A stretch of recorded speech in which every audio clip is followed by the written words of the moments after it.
उसकी चादर कहाँ गई? ये ले चादर है ये पीछे।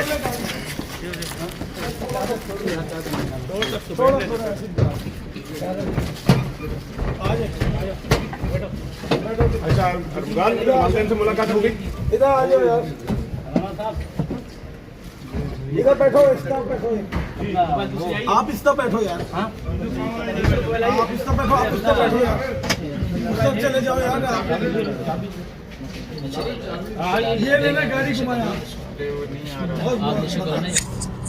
अस्सलाम वालेकुम, मैं हूं शाहिद हुसैन और मेरे साथ अमीन अनवर। हम मुस्तफा आमिर कत्ल केस के हवाले से आज जो इंसदाद दहशतगर्दी की अदालत में समाअत हुई है उस हवाले से तफसीलात आपके सामने रखेंगे। आज तफ्तीशी अफसर ने पहली बार मीडिया पर जो गुफ्तगू की, उनका ये कहना है जी मुल्ज़िम तफ्तीश में तामुन कर रहा है, बहुत कुछ उससे हमने बरामद कर लिया है और मजीद भी कुछ बरामद होने के इम्कानात हैं। लेकिन दूसरी तरफ जो मुल्ज़मान के वकला हैं उनका ये कहना है कि जो चीज़ें बरामद करनी थी वो तो पहले ही हो चुकी हैं। अब जो दावा किया जा रहा है, बार बार इस बुनियाद पर रिमांड लिया जा रहा है कि जी फलां हमने डॉक्यूमेंट, फलां डिवाइसेस, मोबाइल और DVR वगैरह वगैरह हमने बरामद कुछ कर लिया है, मजीद कुछ करनी है तो इसलिए रिमांड दिया जाए, यानी कि एक तजादात है। तो उनका ये कहना है कि इनका मुल्ज़िम का जिस्मानी रिमांड ना दिया जाए, लेकिन अदालत ने पहले खुद जेसी कहा कि मुल्ज़िम को जुडिशल कस्टडी किया जाता है दलाइल सुनने के बाद। उसके बाद जब ऑर्डर लिखवाया तो ऑर्डर में मुल्ज़िम का जो है मजीद 17 जो है वो मार्च तक जिस्मानी रिमांड में तोसी की गई है। समाअत की दौरान क्या कुछ हुआ, वालिद साहब क्या कुछ कहते रहे और वालिदैन से मुलाकात भी हुई मुल्ज़िम रहमान की, उस हवाले से सारी तफसीलात अमीन अनवर से जानते हैं। अमीर, आज भी जो है कोर्ट खचा खच भरा हुआ था और काफ़ी रश था। मुल्ज़िम के जो वालिद साहब है वो फ्लाइंग किस भी देते रहे पीछे बेटे को सामने और उनको हौसला भी बढ़ाते रहे। वालदा जो है तस्बीह पढ़ती रही लगातार और दुआ भी करती रही। तो उसके बाद उनकी दुआ कबूल हुई, अदालत ने उनकी मुलाकात की इजाज़त दे दी। तो पुलिस एक बार फिर क्यों रिमांड चाह रही थी? प्रोसिक्यूशन की जानिब से क्यों कहा गया कि हमें एक बार फिर रिमांड चाहिए? जी देखिए, तफ्तीशी अफसर की जानिब से अदालत को बताया गया है, एक तो उन्होंने DVR बरामद कर लिया है और इसके अलावा जो स्टिक थी, जो अल्लाह ज़र्ब जिसको कह रहे थे, वो जो एक स्टिक है वो बरामद की गई। उसके साथ साथ एक आईफोन बरामद किया गया है। तफ्तीशी अफसर का ये कहना है कि जो उन्होंने आज में एक और भी इंकशाफ किया कि मुल्ज़िम ने एक कराची से अपना जो सॉफ्टवेयर हाउस है वो स्कर्दू मुंतकिल कर दिया था और अपने वालिद को भी इस हवाले से आगाह कर दिया था कि उसने अपना ये जो मुस्तफ़ा आमिर के अगवा और कत्ल केस के बाद ही मुल्ज़िम ने ये सब किया कि कराची से अपना जो सॉफ्टवेयर हाउस है वो स्कर्दू मुंतकिल किया था और अपने वालिद को इस हवाले से आगाह किया। तफ्तीशी अफसर ने अदालत में आज ये इंकशाफ किया और उसने तफ्तीशी अफसर ने मजीद अदालत को बताया कि मुल्ज़िम ने हर चीज़ पे जो है वो पासवर्ड लगाया हुआ है और इन तमाम चीज़ों को जो है वो यानी कि रिकवर कराने के लिए जिस्मानी रिमांड दिया जाए, जिस पर अदालत ने उनकी प्रोग्रेस रिपोर्ट भी देखी और तमाम चीज़ें देखने के बाद यही तासुर दिया जा रहा था कि क्योंकि मुल्ज़मान के जो वकील हैं उन्होंने अदालत से इस्तदा की कि 30 दिन मुकम्मल से ऊपर हो चुका है मुल्ज़िम के जिस्मानी रिमांड में, अब मुल्ज़िम के पास ऐसी कोई चीज़ नहीं है जो बरामद करानी हो और जो चीज़ें बरामद हो चुकी हैं उन्हें फॉरेंसिक के लिए भेजना है और उसके लिए मुल्ज़िम की कस्टडी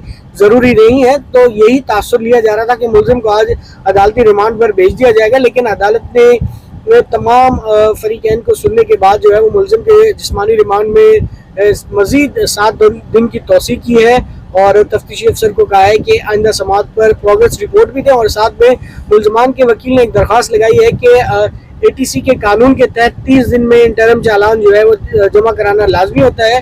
उस पर अदालत ने जो है वो केस के तफ्तीशी अफसर और स्पेशल प्रोसिक्यूटर को नोटिस भी जारी किया और उनसे जवाब भी तलब किया। इसके साथ साथ अदालत से ये भी दरख्वास्त की गई कि कमरा अदालत में 10 मिनट की वालिदैन से मुल्ज़िम अरमगान की मुलाकात कराई जाए।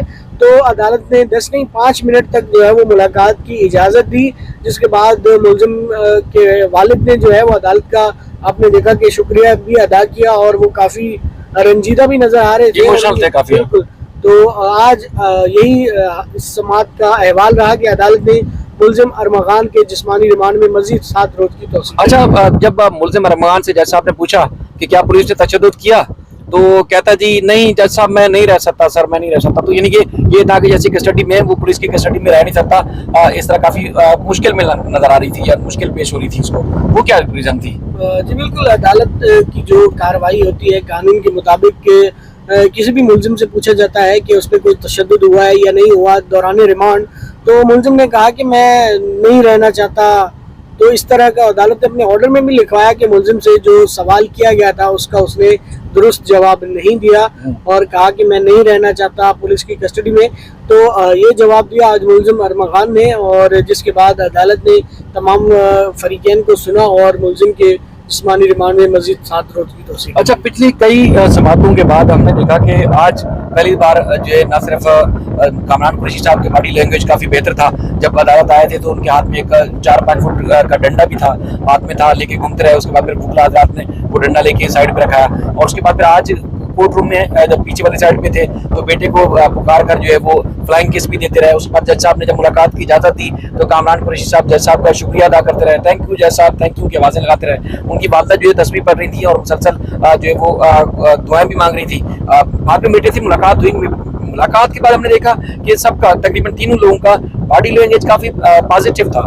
यानी कि रहमान जब आया तो कपड़ा चेहरा उसका ढांप के लाया गया था, वापस जब ले जाया गया तो कपड़ा उसके मुंह से हटा हुआ था, हालत भी अचानक फिर गायब हो गए। तो काफी मुतमईन नजर आए। क्या आज की कार्रवाई से मुतमईन नजर आ रहे हैं, या उनकी तरफ से जो वकील हज़रात ने केस अदालत में प्रेजेंट किया उस वजह से काफी मुतमईन नजर आ रहे थे? क्या रिएक्शन? जी देखिए, आपने जैसे जैसे वक्त गुजरता जा रहा है तो वो इन चीज़ों से जो है मुझे लगता है कि वो जैसे कि जान पहचान बढ़ती जाती है तो शनासाई हो रही है, तो उन्हें अब लीगल प्रोसीजर का जो है वो पता चलता जा रहा है कि किस तरह जो है वो केस आगे जाके प्लीड करेगा। और उनको भी पता है कि इन्वेस्टिगेशन अगर कंप्लीट नहीं हुई, लेकिन उनके वकील ने भरपूर कोशिश की कि मुलजिम को अदालती रिमांड पर जेल भिजवाया जाए, लेकिन प्रोसिक्यूशन का ये कहना है कि ताहाल इन्वेस्टिगेशन। और उन्होंने ये भी कहा कि आज सिर्फ रिमांड पेपर पे जो है वो जिस्मानी रिमांड में तोसी की इस्तलाह की गई है, लेकिन बाकायदा दरख्वास्त नहीं दी गई। मुलजमान के ये वकील का कहना था, लेकिन उसके बावजूद अदालत ने मुलजिम को जिस्मानी रिमांड में तोसी की और आइंदा समाअत पर जो है प्रोग्रेस रिपोर्ट तलब की है। मुलजमान के वकील का ये कहना था कि 30 दिन का वक्त होता है इंसदाद दहशतगर्दी एक्ट के तहत किसी भी मुलजिम का जिस्मानी रिमांड 30 रोज तक दिया जा सकता है, लेकिन जज साहब का ये कहना था कि 90 डेज का टाइम है।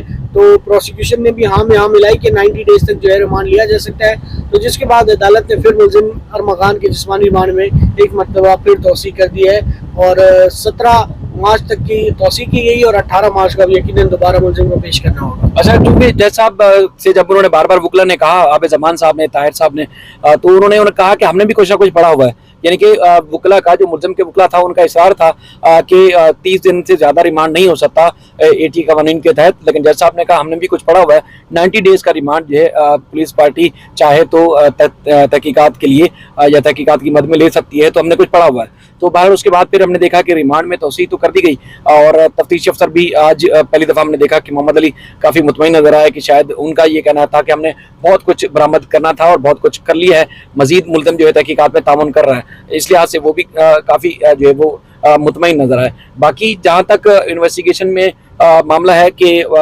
मुलजिम चूँकि शिराज जुडिशल कस्टडी हो गया था, उसको आज पेश नहीं किया गया, और उसके बाद फिर जहाँ तक बात हो मकतूल के वालिदैन की तरफ से, उनकी तरफ से ना आज कोई वकील पेश हुए और ना ही उनकी तरफ से कोई फिल वक्त कानूनी तौर पर अदालत में कोई पैरवी की जा रही है। मेरे ख्याल में वो शायद इंटरव्यूज तो दे रहे हैं, शायद या तो सरकार के ऊपर, रियासत के ऊपर, प्रोसिक्यूशन के ऊपर उनको बहुत ज़्यादा भरोसा है, इस वजह से कानूनी तौर पर अदालत में नहीं आ रहे। क्या वजह हो सकती है इसकी? तो कोई वजह वो खुद ही बता सकते हैं कि आया कि उनकी इस केस में कितनी दिलचस्पी है और वो किस तरह इस केस को देख रहे हैं।